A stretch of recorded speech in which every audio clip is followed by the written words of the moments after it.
শুভ সন্ধ্যা। আজ শ্রাবণ মাসের দ্বিতীয় সোমবার। তোমরা কারা কারা শ্রাবণ মাসের সোমবারগুলোয় উপোস করো কমেন্ট করে জানিও। আমি তো উপোস করি, গত সোমবারও করেছিলাম, আজকে এখনও উপোস। সকালবেলা শুধু জল ঢেলে বাবাকে পুজো করে তারপর একটু প্রসাদ খেয়েছিলাম।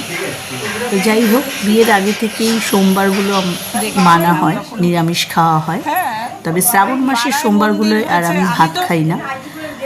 আর কি জানো তো বন্ধুরা, আগে অনেকটা দূরে গিয়ে মন্দিরে পুজো দিতে হতো, তাই প্রত্যেক সোমবারই যে মন্দিরে যেতে পারতাম ঠিক তেমনটা নয়। কিন্তু এখন আমার বাড়ির পাশেই একটা, মানে পাশে বলতে খুবই পাশে, 2-3টে বাড়ির পরেই পাড়ার একটা মন্দির হয়েছে। তো সেই মন্দিরটায় পুজো দিয়ে খুব ভালো লাগে। ঠাকুরমশাই থাকেন, অঞ্জলি দিয়ে পুজো দিয়ে দেন। আর এই মন্দিরে তারা মাও আছে, শীতলা মাও আছে, গণপতি বাপ্পাও আছে। তো শিব ঠাকুরের পুজোটা প্রত্যেক সোমবার এখানে করতে পেরে খুব ভালো লাগছে। তাড়াতাড়ি আসতে বলছি। যাই হোক, সকালবেলা তোমরা কারা কারা এরকম পুজো করো কমেন্ট করে জানিও।